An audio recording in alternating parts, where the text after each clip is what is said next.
Today is the auspicious day of Lhabab, a day of great significance in the Buddhist calendar. What better day to start this inauguration and dedicate the Stupa of Compassion? A wonderful day to pay homage to His Holiness the Dalai Lama, a beacon of hope and compassion for the Tibetan people from the entire world. His tireless efforts to promote peace, understanding, and human values have inspired countless individuals. We also honor the memory of Dorothy Longson, whose life was marked by kindness and generosity. Her generous donations and the support of the Longson family were instrumental in making this project a reality. However, we must also acknowledge the efforts of the Tibetan community, who have worked tirelessly to build this vibrant community. The Stupa stands as a lasting symbol of the enduring power of human compassion. We'll now move on to the opening prayer and blessing from Geshe-la.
Respected Geshe-las, honorable guests, Mrs. Robinson, distinguished guests, and community members, thank you so much for joining us this morning.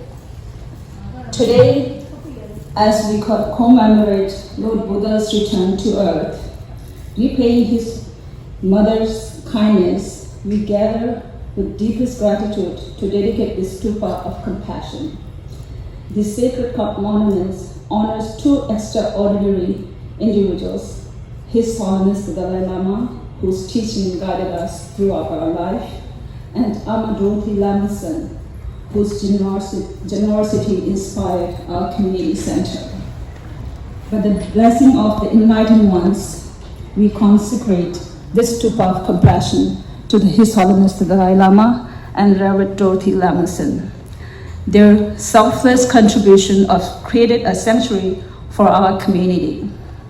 As we pay tribute to Amala and celebrate her life and legacy, we recognize the profound impact she had on countless lives. Though we are but a small part of her worst legacy, we strive to emulate her kindness and generosity. Time, the structure of it has changed.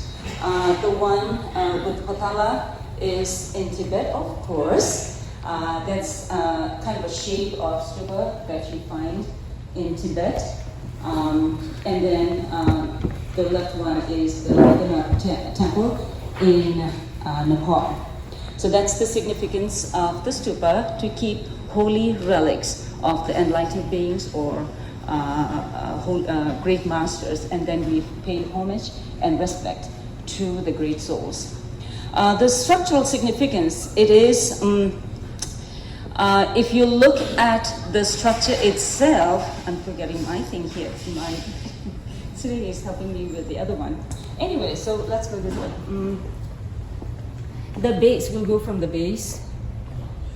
So the base is the throne, where it says number one is the throne, like a seat, a raised seat. We pay respect. So as a mark of respect, we raise it above the regular level.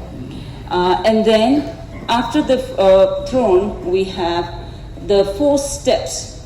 Those are resembles or symbolize the 4 immeasurables: the immeasurable joy, the immeasurable compassion, immeasurable equanimity, and immeasurable, what's the other one?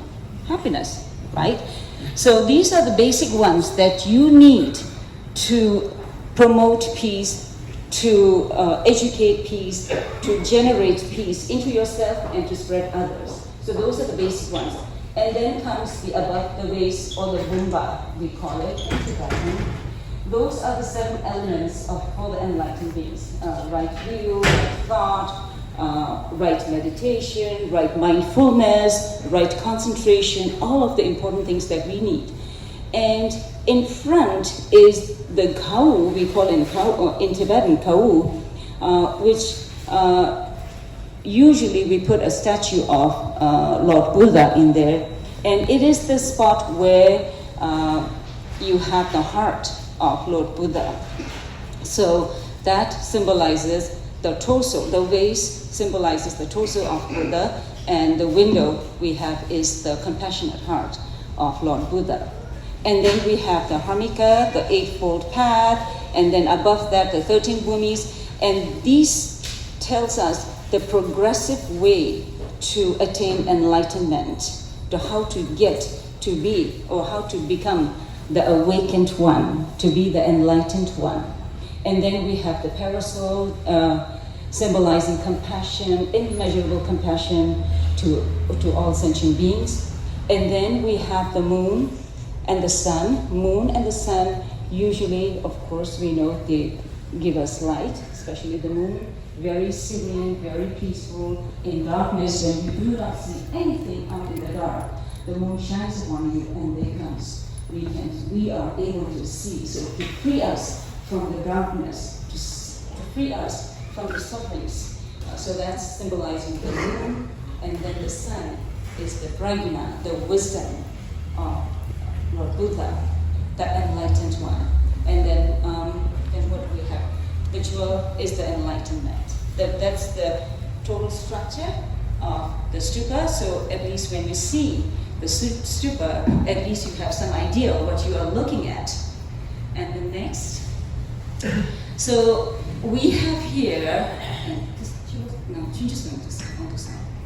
Again, another structural significance of the stupa.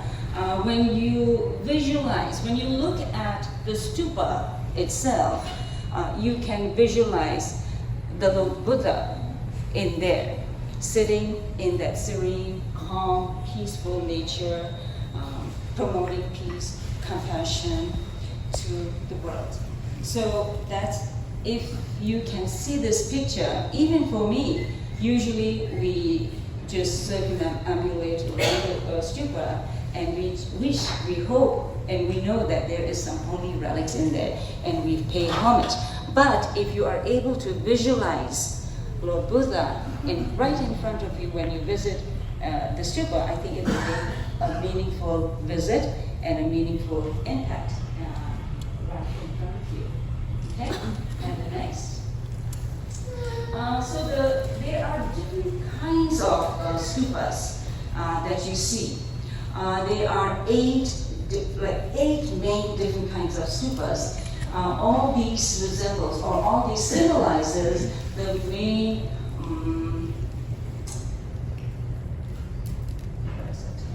So they symbolizes the major milestones of the Buddha. For example, the first one, it says heat lotus.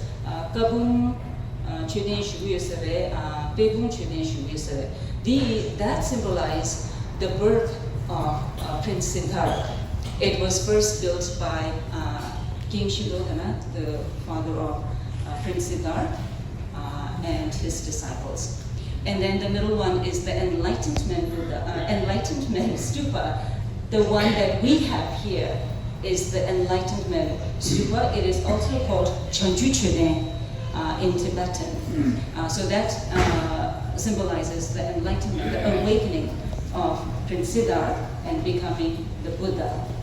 And then we have, right in the middle, Buddha returned from heaven after going to heaven to give sermons to his late mother and his disciples. He went to heaven and then he came back. So that's the descent from God realm, or descent from heaven. It has different staircases. So there are some variations to these different stupas, the shape and the structure, but this all manifests or symbolizes the different important milestones in the life of Lord Buddha. And the one we have here is the Enlightenment Stupa, built to honor the enlightenment of Prince Siddhartha to become the Buddha. Next. And then, okay, so just looking at the stupa, you see only the outside of the stupa. Now what's inside it? We have always wondered. We see the statue of Buddha from the window, obviously, but what's inside? When it first came, it's hollow inside.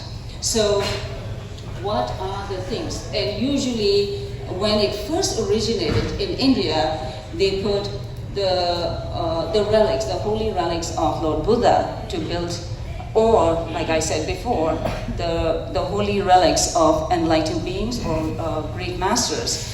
Our stupa here, our Chonju Chuden, has the Buddha statue, which is a gift from His Holiness the Dalai Lama. It came all the way from India, blessed by His Holiness the Dalai Lama. And then the Chuden, the little stupa, is a symbol of the Kadam Chuden. That's the lotus heap Chuden, and that symbolizes the birth of the Prince Siddhartha. So, and that is sent from Gyawakamapa. And then the little Chuden was the model of the Chuden that we were going to build, and that was also blessed by His Holiness the Dalai Lama when he visited NWTCA Center. So that also went as a relic in the stupa. And then all the relics that you see on the table, and then Khenpo Yumela consecrating all the relics that were going to go into the stupa. Those all went there. I was lucky enough to be able to witness things that went into the stupa. I was so blessed to see what all things are going into it. And lots of our community members have brought in so many important things, holy scriptures, holy relics from their home to put into the stupa here so that it'll bless everybody. And then we have also put scriptures in the stupa, and these scriptures were read multiple times by the community members. I came here in 2007. That was when I first came to Portland here as an immigrant, and at that time we have the other Dhuchen, and we were reading the scriptures. So every Sabbath, during the Holy Month, Tibetans gather and read through the scriptures. So these scriptures have been read multiple times. Those went into the stupa, and then these are rolled scriptures, also sent from Nepal as a holy relic for the stupa, especially made for the stupa. So those also went in there, and the Buddha, the Tibu and Doji, those all went into the stupa. Next. These are the auspicious signs, so those also went into the stupa. So I'm just sharing with you all the things that went into that little stupa. You could imagine, like, it's very small, maybe we can have more. Then at one point, Gesama said, okay, we are not accepting any more relics because we have enough. Because we were looking at the stupa from outside, it's small, but when you have to fill it in, it took so much. I would say hundreds of kilos of relics in there. So it's very, very holy. So the spiritual significance of the stupa, of course, all the holy relics that went in the stupa. The stupa represents the mind of the Buddha. We have the body, mind, and speech, which we respect. So the body is the statue of the Buddha, and then the mind, usually we take the stupa as a symbolic meaning of the mind, and the speech are the scriptures. So the stupa in general represents the mind of the Buddha, and it represents the Buddha's path to spiritual awakening. How it goes higher and higher up. It explains the path to spiritual awakening. And then it represents, of course, the qualities, the wisdoms, and the compassion, and the peace of Lord Buddha. And it provides as a focal point for the reflection, contemplation, to achieve inner peace for the people who get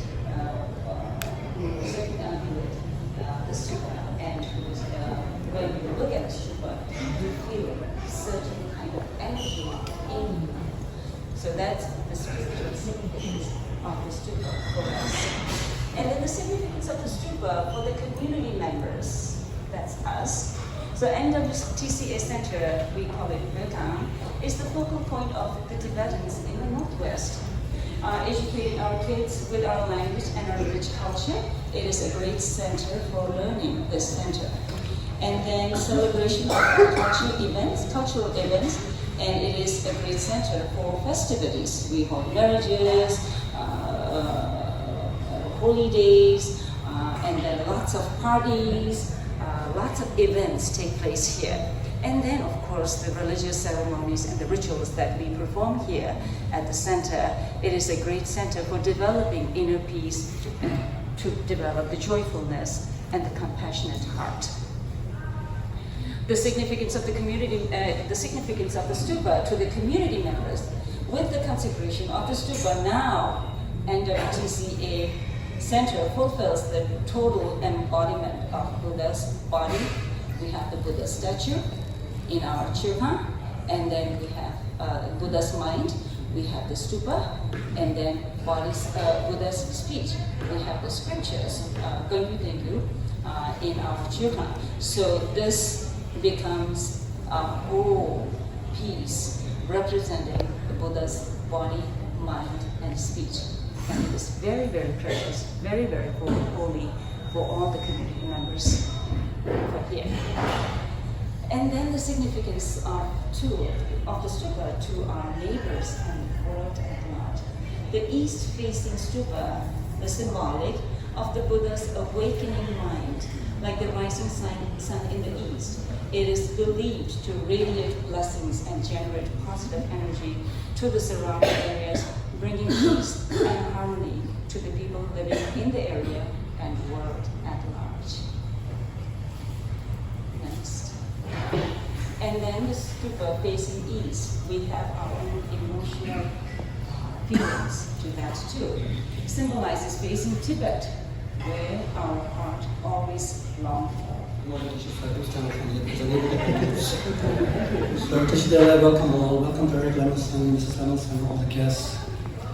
So, I'm one of the old timers, and I'm honored to stand before you to give a brief talk representing the NWTCA. My name is Kalsan Khonsok. I served on the board here for 2012 and as president from 2010 to 12 when we moved to this location. So today, as you all know, it's a very auspicious day, Lhabab, Dhuchen, the festival of Buddha's descent from heaven, one of the four great festivals in Tibetan Buddhism. So it's believed on this day the effects of your positive and negative actions are multiplied 10 million times. So usually we engage on this day on virtuous activities like prayers, meditations, circumambulation of holy sites, giving alms, lighting Buddha lamps. And on this very special day, we are here to honor a very special person, the late Mrs. Dorothy Lemelson, without whose kindness and generosity we could not be where we are today. I also want to give a brief history of our community here, and I'll make it brief. I think there have been 10 to 12 Tibetan families here since the 70s. But in 1990, with the passage of the Tibetan Inauguration Act, our numbers started to increase with more families coming here, settling down. And then gradually with family reunions and with in-migration from other parts of the US, our numbers have steadily increased. So this organization, the Northwest Tibetan Cultural Association, was established in 1993 with three main objectives: to create a spiritual and cultural home for Tibetans living in Oregon and Southwest Washington, to preserve the language, culture, and traditions of Tibet, interacting with the wider Northwest community to promote awareness of our culture and the plight of our people in the homeland, and to share His Holiness the Dalai Lama's message of compassion and global peace. So with the increase in the number of our members, the elders at that time felt the need for us to have a community center where we could get together, continue our traditions, impart knowledge of our language, history, and culture to the younger generation.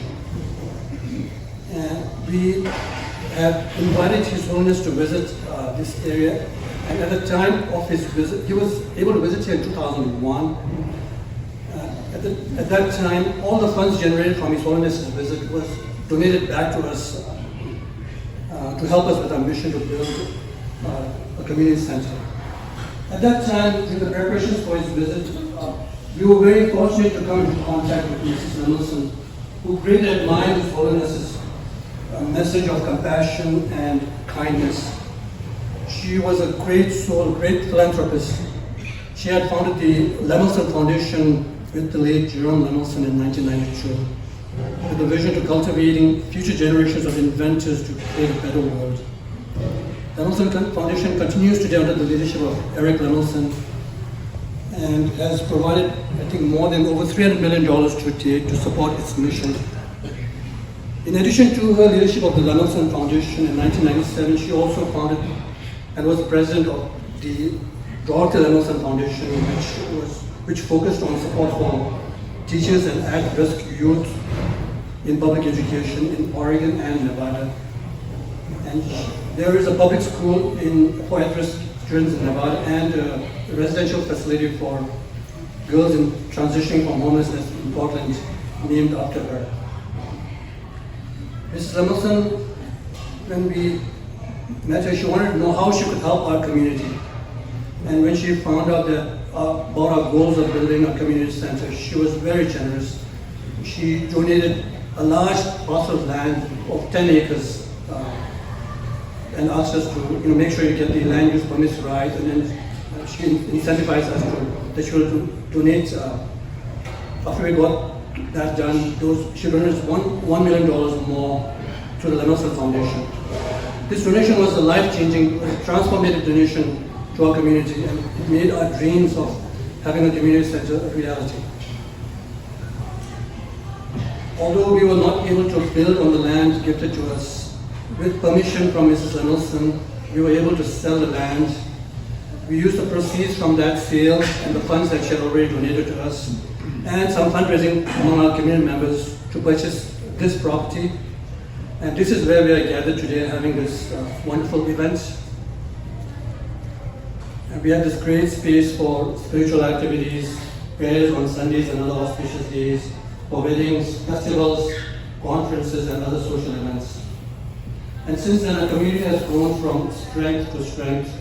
This has become our focal point, the glue that holds our community together. We have a very robust Sunday school program here for the kids, teaching our language, tradition, and culture. At the present time, I think there are more than 100 kids enrolled. And we have a new generation of leaders taking up the mantle to continue our mission now. So on behalf of the Northwest Bend Cultural Association and all the members, I would like to express our deep gratitude to the Lemelson Foundation and the late Mrs. Lemelson, Dr. Lemelson, helping us achieve our dreams of having this community center. Without your generous donation, this would never have been possible. And today marks another milestone in our community with the inauguration and consecration of the Stupa of Enlightenment. On this special day, when we believe the effects of our positive actions are multiplied 10 million times, we are so happy to inaugurate and consecrate the Stupa of Enlightenment. The Stupa is dedicated to His Holiness the Dalai Lama in honor of the late Mrs. Dr. Lemelson. Thank you to the Lemelson Foundation. Thank you to Eric Lemelson and Robert Lemelson. And thank you to the late Mrs. Dr. Lemelson for your generosities and investment in the future of our community.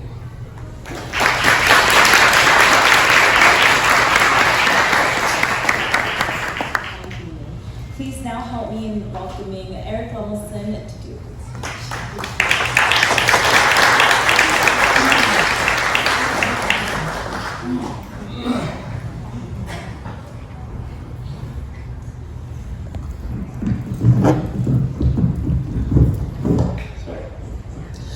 Thank you all for the invitation and the honor, and my brother and his wife sent their regrets.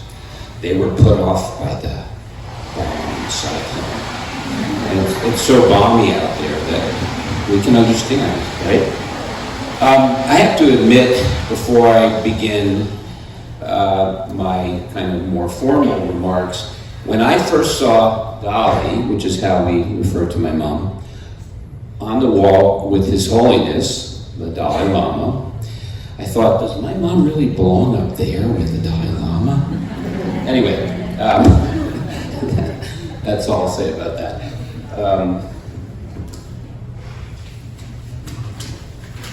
So I wanted to, in addition to thanking the community and my friends for showing up, thank you guys. I've got a migrating speech here. I wanted to talk a little bit about my family, just a little bit, so you have a further sense of who we are and what the values are in the family. And in referring to my family, I have to actually start with Dolly's mother, Lena Ginsburg. And I talked about Lena a little bit the last time we were here. I had a kind of momentary recognition when I was sitting with Jimmy waiting to speak. And that is, and this is just what popped in my head, grace flows through the mother. I think you all know what I mean. My grandmother was an immigrant, came to the United States in 1911, spoke no English, and had maybe $100 in her pocket, and made a life here. And the values, the compassion, the equanimity that my grandmother embodied flowed down through my mother. I think that's an important point because we're here to honor Lord Buddha, we're here to give thanks to His Holiness, we're here as a community, but let's remember how we all got here through our mothers, and just wanted to mention that. My grandmother embodied the values that were passed down to her daughter, that were passed down to my generation. What really made the women in my family, and to some extent my dad and his family? Adversity. We all know about that. Life has its great joys and sorrows, and adversity is a part of life. And she lived it. My grandmother came over right before World War I. My mother was raised during the Great Depression, and the family was poor. You can take different things away from adversity. It can make you stronger. It can make you bitter. It can make you angry. I think the women in my family took away from it the importance of community, the importance of family, the importance of supporting each other in this incarnation. And they turned adversity into strength and into a will to support each other, to live lives that matter, and to get things done for what that's worth. The value of education, something highly valued in our lives, and I think that's what immigrants often bring, the knowledge that educating our kids and giving them opportunities is critically important. It's a big part of why we're here. Obviously, the importance of family and community. And then here's one that my family was very fortunate to be able to embody by good fortune and hard work. When you have more than you need, don't hoard it. Use it to help others.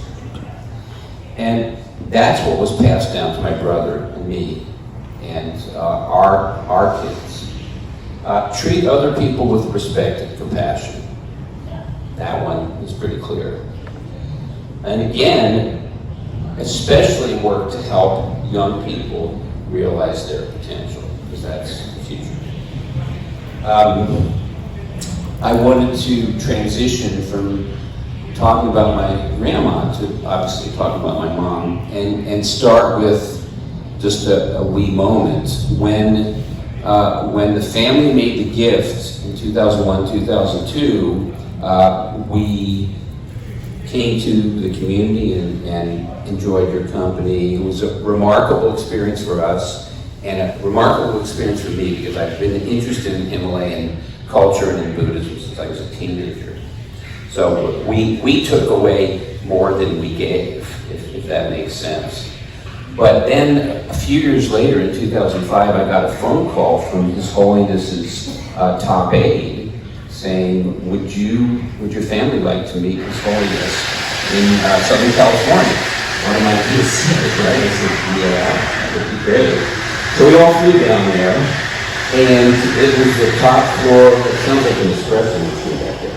It was the top floor of a hotel, and we waited in His Holiness's suite for a few minutes after gathering together, and His Holiness walked in the room, and my mom started to cry, because she recognized a shared heart there, and she recognized a being who radiates compassion, and it moved her that much, and moved me too, just not in that exact same way. And out of that meeting, His Holiness, my brother Rob said, "What can we do to help?" Which is a good thing to say, right?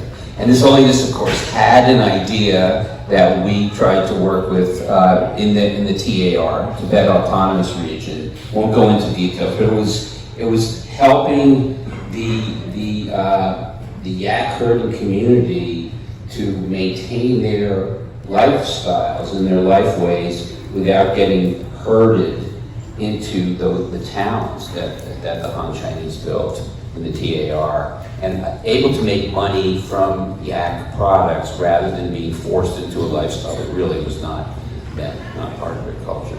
So again, while the gift obviously helped this community, which I felt very strongly about our desire to do that as a family, the benefits from the friendship, from the love between us, our Lemelson family, and the community flowed both ways. Because I didn't imagine when I was younger that I would have a good solid hour and a half to talk to His Holiness about things that matter in the world. So I want to thank all of you for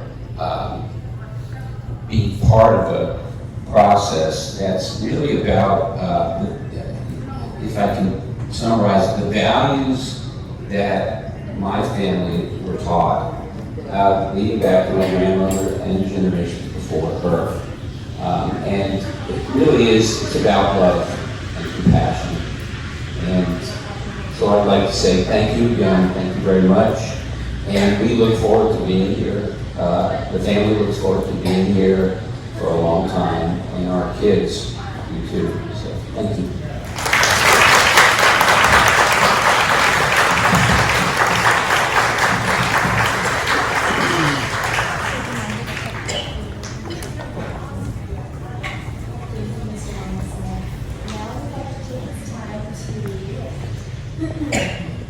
Thank our wonderful volunteers. We're going to offer them a cover. If you can come up with your name. Kishin Chamba Kejola.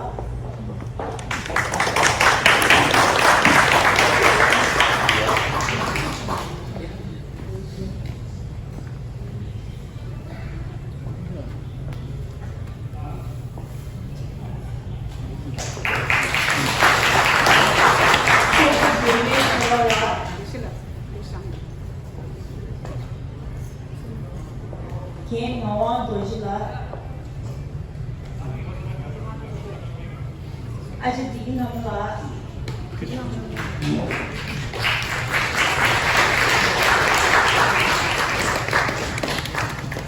Ken Pasamla.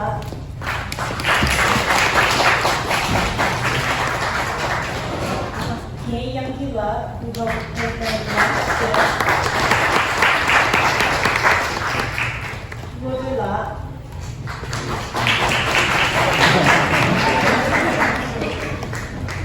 Dejila.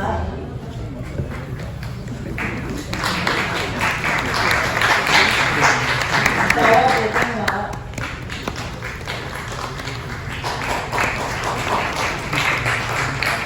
Putela. Shirla. Nebula.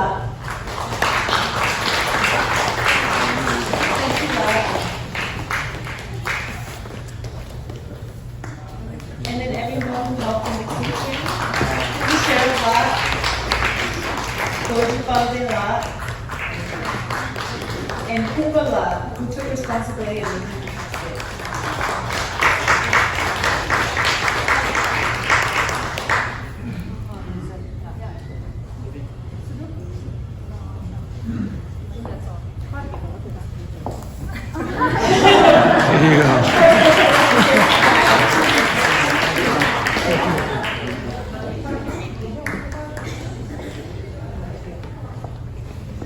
Stupa tea.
뭐 제대로 다시 좀 일하고 가만히 집에 저기 저러고 다시 다 빼기 니네지 된게 다시 숨바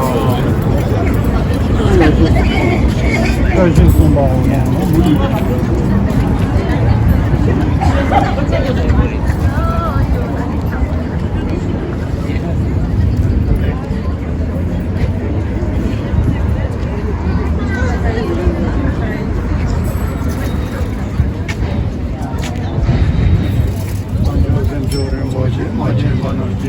这反正我们把到红的红都开我就。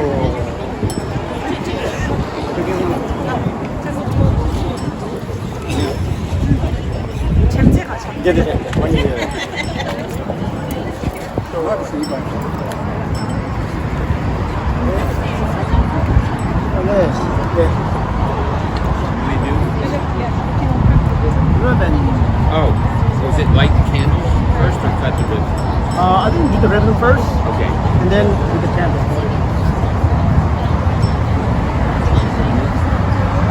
Yeah.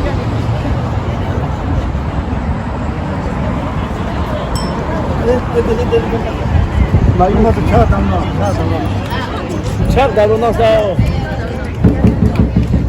2, 3. 하결로! 하결로!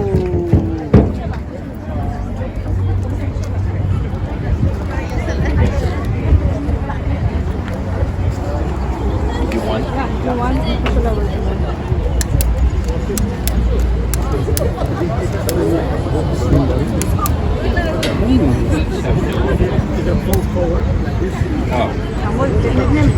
말해. 왜 이거도? 좋아. 하자 나왔어.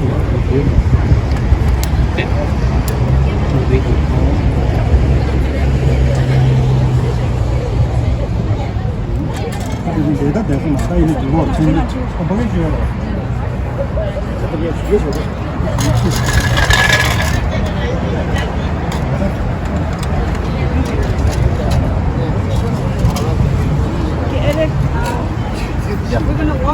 Yeah, 3 times, yeah. Okay. And then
남정한 돌아 부지에 따고 온데 자기 매매만 지지에 본데 연고 본데 관리 연배 본데 이게 단 이게 뭐 제제 그 용내 안에 보내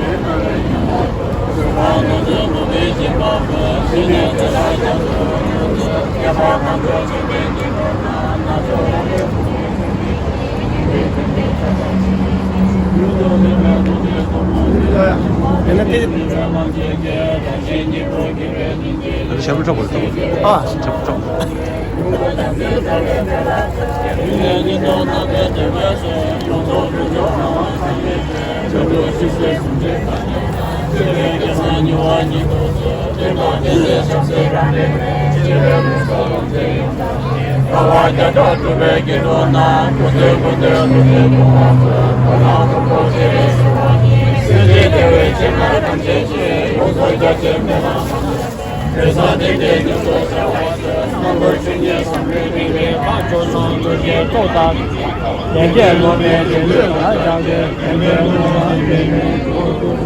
경전계획 공동만리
다시 하자로 거기서 따다가 넣어서 가는 곳. 아, 가가만 안 보인다. 가가만 안 보인다.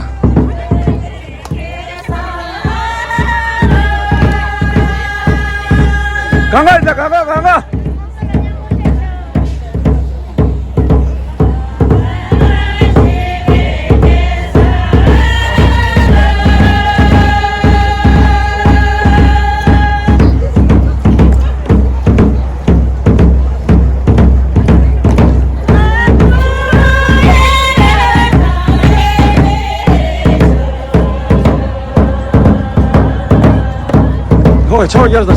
차오겠다.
개보상만 돼도 그쳐서 와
개바상소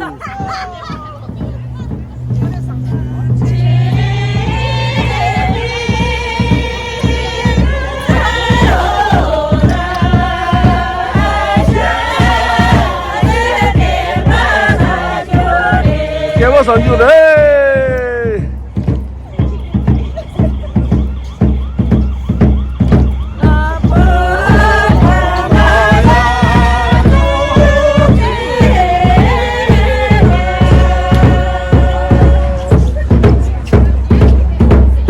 Lanjalo bala. Yobo ya bala.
다들 고시 주바다가 어때 차와게 봐서 다 차와디 겹쳐서 가려 그래 할람기는 주서다 하이춘이 다과에 디시다게 꾸려서 싸웠다다가 아비기가야 삼마야 시리아 아호 내 뒤스라비가 하jal로 고만 남세라 하jal로 할람기는 주서다 하이춘이 다과에 디시다게 꾸려서 싸웠다다가 아비기가야 삼마 시리아 알라는 그래서 라이진 다고 이디시나 그래서 엄사다가 나비기가 삼아 시리아 하jal로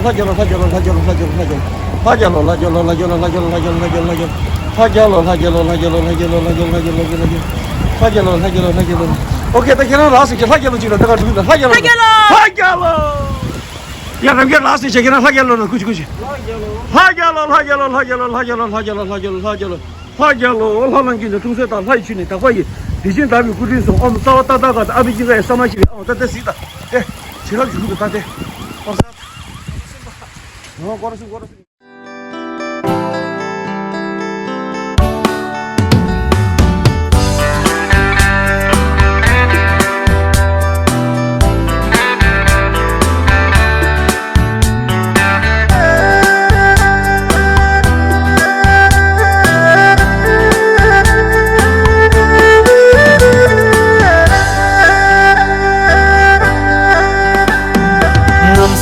过去呢，咱们有了歌颂，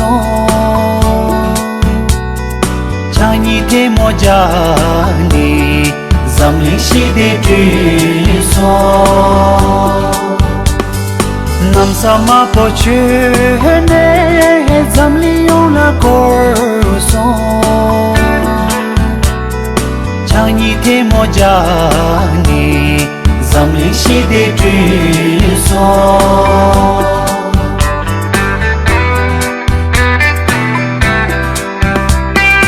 unkininda ishinobu talilama Ninda ishinobu alelama Ninda ishinobu alelama Ninda ishinobu alelama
Sama po chene zamli ona korso chani te mojani zamli shide triso Ninda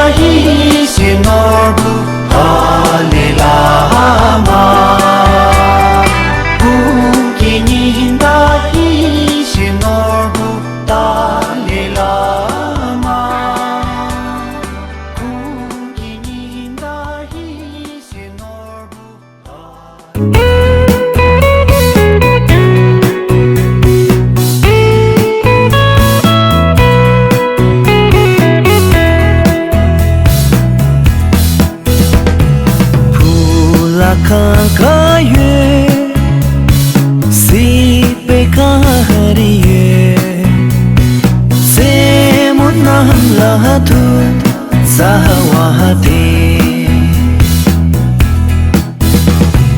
Kankar Se Mone Chugyun Tansi Pa Sang Chugyu Sang Ki Sang Chugyu So begi dropa sa gyu thong gyu shimla churama ta yaksha che yang che nan so drope loku nan so drope loku ni lahari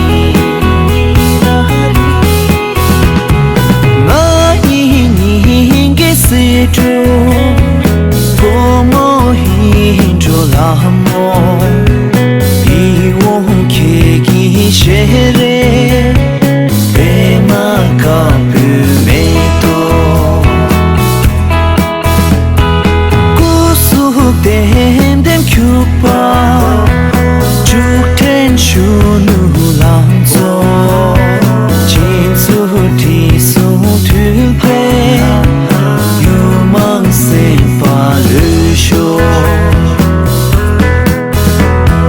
Pungwe ka du shinto Rak numu talempo Keki kutu kepe shere tewe zeba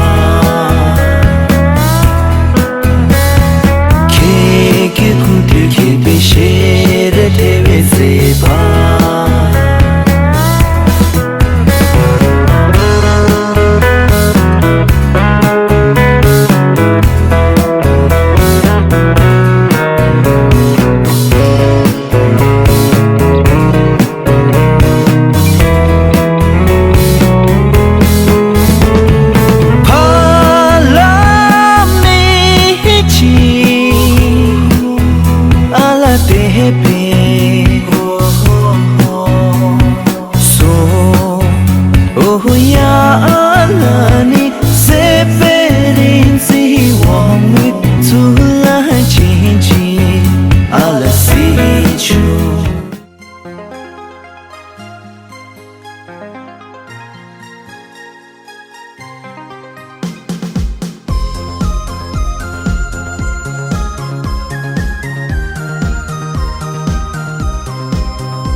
cha chega chulu yeme Thunam yang sem la sharo nang thange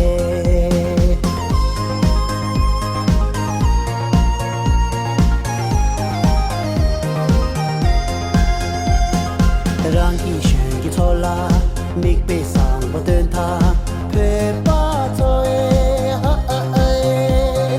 ngan cho ke to ba so ngan cho pe pa chi re tun de ni chang me leng ge no e